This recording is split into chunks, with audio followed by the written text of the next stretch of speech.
ஒரு முஃமின் இறந்து போனா வானம் பூமி அழுமா? தான் கேள்வி. அழும். ஷேக் இப்னு பாஸ் அவர்களிடத்தில் இந்த வசனத்தை சொல்லி இதற்கு விளக்கம் கேட்கிறாங்க. முஃமின் இறந்து போனா வானம் பூமி அழுமா? ஏன்னா இது பொதுவான வசனம். இறை நிராகரிப்பாளர்கள் இறந்து போனா வானம் பூமி அழாது அப்படின்னு சொன்னா, அப்ப முஃமின் இறந்து போனா வானம் பூமி அழுமா?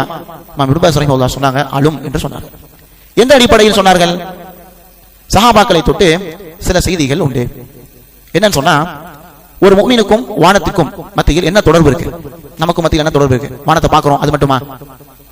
ஒரு முஃமினுக்கும் வானத்துக்கும் என்ன தொடர்பு இருக்குன்னா, அப்துல்லாஹ் இப்னு அப்பாஸ் ரலியல்லாஹு அன்ஹு சொல்லுவாங்க, வானத்தில் 2 கதவுகள் இருக்கின்றது.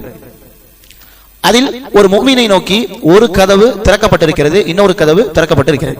2 கதவும் திறக்கப்பட்டிருக்கு.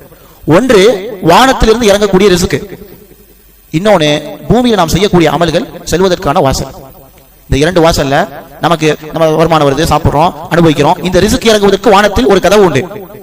நம்ம செய்யக்கூடிய அமல்கள் அனைத்தும் வானத்துக்கு செல்வதற்கு ஒரு கதவு உண்டு. அப்துல்லாஹ் இப்னு அப்பாஸ் சொன்னாங்க, இந்த 2 கதவுகள், ஒன்னு வானத்திலிருந்து ரிஸ்க் நமக்கு இறங்கிட்டே இருக்கு, இன்னொன்னு நாம் செய்யக்கூடிய அமல்கள் ஏறிக்கொண்டே இருக்கிறது.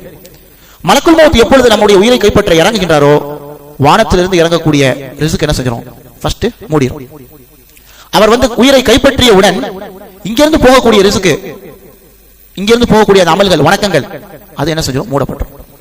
ஒரு முஃமின் மரணித்தால் 2 கதவுகளும் அடைக்கப்படுகிறது. வானத்திலிருந்து வரக்கூடிய ரிஸ்க் அடைக்கப்படுது, இங்கிருந்து நாம் அனுப்பக்கூடிய அமல், அந்த போகக்கூடிய அந்த கதவும் அடைக்கப்படுது. இதனால் வானமும் அழுகின்றது, பூமியும் அழுகின்றது என்று அப்துல்லாஹ் இப்னு அப்பாஸ் விளக்கம் கொடுத்தாங்க. வானம் ஏன் அழுது அப்படின்னு சொன்னா, ஒரு நல்ல மனிதனுக்கு ரிஸ்க் என் புறத்திலிருந்து நிறுத்தப்பட்டு விட்டதே அழுமா.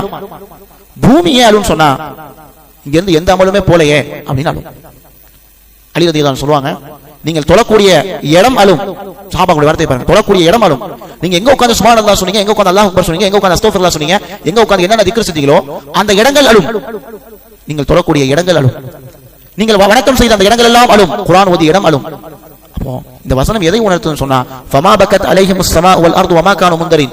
வானமும் பூமி யாருக்கு அழாது, யாருக்கு சந்தோஷப்படும் சொன்னா, காஃபிர்கள் இறந்து போனால் சந்தோஷப்படும், அதற்கு எந்த கவலையும் கிடையாது. ஆனால் ஒரு முஃமின் இறந்தால் வானமும் அழுது, ஐயோ என் புறத்துல ரிஸ்க் இந்த மனிதனுக்கு போலையே, நிறுத்தப்பட்டுச்சுனாலும் பூமி என்ன செய்யும்? அழும். இங்கிருந்து எந்த அமலும் என்ன செய்யும்? மேல போலையேன்னு சொல்லி இரண்டும் அழும். இது ஒரு முஃமினுக்கு கிடைக்கக்கூடிய பாக்கியம். அப்ப என்ன செய்யணும்? வானத்திலிருந்து ரிஸ்க் வந்துட்டே தான் இருக்கு. எல்லாரும் வாழ்றோம், எல்லாரும் சாப்பிடுறோம், எல்லாரும் ஆடை உடுத்துறோம், எல்லாரும் நம்முடைய வாழ்க்கையில் எல்லாத்தையும் செஞ்சுட்டு இருக்கோம். ஆனா இங்கிருந்து நம்ம செய்யக்கூடிய அமல்கள் அனைத்தும் வானத்துக்கு என்னது? போகணும். அப்ப அந்த வானம் நம்முடைய அமல்கள் நிறுத்தப்பட்டுச்சு, அமலே செய்யலன்னு சொன்னா அந்த வானம் இயங்கும். நம்ம பாக்குறோம், வானம் சும்மா தெரியுது. ஆனால் அல்லாஹ் இந்த வானத்துக்கு எப்படி ஒரு செட்டப் பண்ணிருக்கான் பாருங்க. 2 கதவு இருக்கு, ஒன்னு இறங்குது, ஒன்னு ஏறுது. மௌத்தா போயிட்டா 2மே நின்றோம். பகவீனா தஃசீர்ல சொல்றாங்க, பல நாட்கள் அழுமா. சில நாட்களை குறிப்பிட்டு சொல்றாங்க, அதுக்கு நம்ம ஆதாரத்தை என்ன செய்ய முடியாது, சொல்ல முடியாது. பல நாட்கள் என்ன செய்யும்? அழும். அப்போ ஒரு முஃமின் எந்தெந்த இடத்துல அவனுக்கு வாய்ப்பு கிடைக்குதோ அந்த இடத்துல அவனுக்கான சேமிப்பை, கட்டு சாதனத்தை ஏற்படுத்திக் கொள்ள வேண்டும். ஏன்னு சொன்னா, நம்ம மௌத்தா போன பிறகு அது சாட்சி சொல்லும், அது நமக்காக இயங்கும். இதெல்லாம் நாளை நமக்கு அல்லாஹ் இடத்தில் சிபாரிசாக வரும். அதனால் நாம் செய்யக்கூடிய அமல்கள் அனைத்தும் வானத்திற்கு சென்று கொண்டே இருக்கிறது. எப்பொழுது நிறுத்தப்படும்? மலக்குல் மௌத் தான் நிறுத்தப்படும். வானத்திற்கு ரிஸ்க் வந்துட்டே இருக்கு, அதனால தான் வாழ்ந்துட்டு இருக்கோம். எப்பொழுது நிறுத்தப்படும்? மலக்குல் மௌத் வெளியேறிட்டா நிறுத்தப்படும். 2 கதவுகளும் அடைக்கப்படும். அந்த 2 கதவுகளும் அடைக்கப்படுவதற்கு முன்னால் வானமும் பூமியும் அழக்கூடிய அளவுக்கு நல்லடியார்களாக நம்ம என்ன செய்யணும்? இருக்கணும். வாய்ப்பு கிடைக்கிறப்ப நல்லது செய்யணும்.